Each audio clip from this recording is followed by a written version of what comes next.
The sound of the Focus mop on your gliding stance across here. the Keep gym your floor weight echoed centered. through the still air, mixing Watch with the faint the hum grip of fluorescent technique. lights.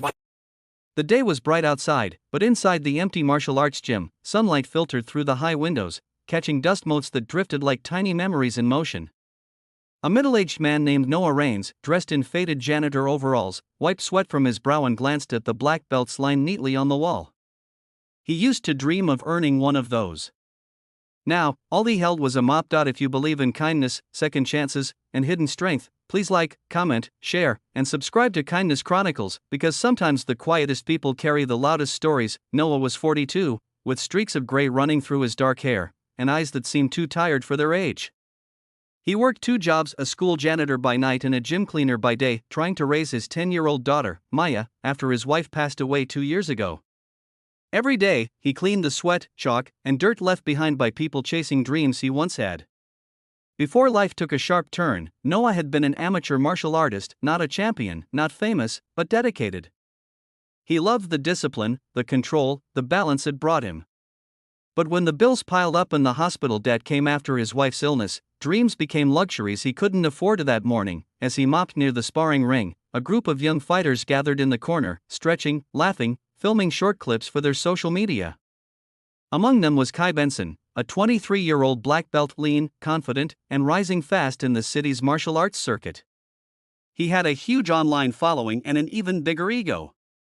Kai noticed Noah quietly cleaning in the corner, his eyes occasionally drifting toward the ring like a man looking at something he used to love. With a smirk, Kai nudged one of his friends. "Hey, old man," he called out jokingly. "You ever try martial arts? You look like you could use some movement." The group laughed. Noah smiled faintly, trying to hide his embarrassment. "A long time ago," he said softly, wringing out the mop. Kai grinned wider. "Then how about a quick spar? Just for fun." His tone was playful, but underneath, there was mockery. The others cheered, pulling out their phones, sensing entertainment. Noah froze. He didn't want trouble, didn't want to be laughed at. But he also didn't want to back down in front of them. Something inside him, maybe the part that used to love the ring, stirred again. He hesitated, then said quietly, "All right. Just for fun." The gym went still. Even the background chatter died. Kai's smile faltered slightly, surprised he'd agreed. One of the trainers, Marcus, started to step forward to stop it, but something in Noah's eyes made him pause. There was no anger there, only calm determination, the kind you see in people who've already been through life's hardest fights. Noah changed into a pair of loose training shorts and an old t-shirt from his duffel bag. His body wasn't what it used to be, a little slower, a little heavier, but his posture straightened once he stepped onto the mat. The same mat he'd cleaned every morning now felt different under his bare feet. He bowed politely to Kai, and Kai returned the bow with a grin, already bouncing lightly on his toes, ready to show off when the spar started. Kai launched forward fast, his movements sharp and flashy, kicks snapping through the air. Noah dodged the first, barely, then blocked another. The group watching started chuckling, it looked uneven. But then, in a blur, Noah shifted. His stance changed, low, balanced, economical. His eyes focused completely. Kai came in again with a spinning kick, but Noah read it perfectly, stepped inside, and used a gentle redirection, a movement so smooth it seemed effortless. Kai stumbled, off balance, and hit the mat. The laughter stopped. Kai jumped up, cheeks flushed, ego bruised, and attacked again, faster this time. But Noah wasn't fighting, he was flowing. Every move Kai threw, Noah anticipated, countered, deflected.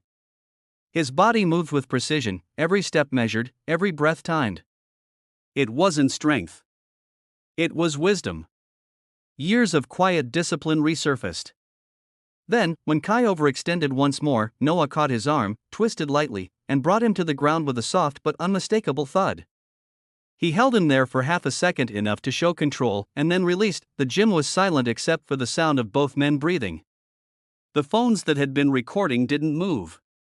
The faces that had been smirking were now wide-eyed. Kai stood up slowly, stunned. What was that?" he asked, half in awe. Noah gave a small, tired smile. "It's just practice," he said softly, picking up his towel. Marcus, the head trainer, stepped forward. "That wasn't just practice," he said, voice low. "That was mastery." He studied Noah for a moment, then asked, you trained before, didn't you? Noah nodded. A long time ago. Before life got in the way. For the first time in years, someone looked at Noah not as a janitor, but as something more. Marcus offered him a small bow of respect, and the rest of the gym followed. Even Kai bowed deeply, humbled but grateful. After that day, things started to change in quiet ways. Word spread about the janitor who floored the black belt. People began greeting Noah differently. Some even asked him for pointers. Marcus invited him to train again, said the gym could cover his membership if he'd be willing to help coach the kids' classes. Noah hesitated at first, but when he told Maya that night, her eyes lit up. "You mean you'll be teaching martial arts again, Dad?" she asked excitedly, her curls bouncing as she spoke. Noah smiled, feeling something he hadn't felt in years: pride. "Maybe. If they'll have me." From then on, mornings weren't just about cleaning. Between sweeping and mopping, Noah began helping kids warm up, teaching them stances and breathing techniques. He wasn't flashy like the others, he taught quietly, patiently, with the kind of wisdom only life could give. The kids adored him. Parents started noticing, and soon, the gym owner offered to make it official: part-time instructor, part-time janitor. It wasn't about money for Noah. It was about purpose. Months passed. The gym grew busier. Kai, now one of the top competitors in the region, often trained beside Noah. They'd become unlikely friends, the young fighter and the humble janitor. Kai often said, "You remind me that real strength doesn't come from muscles. It comes from staying grounded." One sunny afternoon, the gym hosted a small tournament. Maya sat in the front row, cheering as her dad helped coach the youth fighters. At one point, when a young boy hesitated in the ring, Noah called out gently, "It's not about winning, kid. It's about showing up again after you fall." The boy smiled, nodded, and stepped forward again with courage. Watching from the sidelines, Marcus whispered to a friend, "That man may clean the floors, but he's lifted this entire place higher." After the event, as everyone packed up, Kai approached Noah with a gift: a brand new white GI with a small embroidered tag on the sleeve: "Coach Rains." Noah's eyes watered. "You didn't have to," he murmured. Kai shook his head. "No, sir. I needed to. Because you taught me what martial arts really means." That night, Noah walked home with Maya under a golden sunset. She carried his old mop handle like a staff, giggling as she tried to mimic his movements. He laughed, for once feeling the lightness of life instead of its weight. "You know," he said softly, "sometimes life takes everything from you so it can give you back what truly matters." When they reached their small apartment, Noah hung the new GI on the wall where an old photo of his late wife still stood. "We're doing okay, love," he whispered quietly. Weeks later, a video from that first sparring day surfaced online, the janitor calmly disarming the young black belt. But instead of mockery, the comments were filled with admiration. Respect. True martial artist. The real black belt is the man with the mop. The story spread, newspapers picked it up, local channels called, and before long, Noah became a quiet symbol of humility and resilience. One evening, after the gym closed, Marcus turned off the lights and said, "You know, Noah, when you first walked in, you were just trying to keep the floor clean. But what you've really done is remind everyone here that it's not where you start, it's who you become when no one's watching." Noah just smiled, looking out through the gym windows as the city lights shimmered outside. He didn't need fame. He had peace, his daughter, and a sense of meaning again.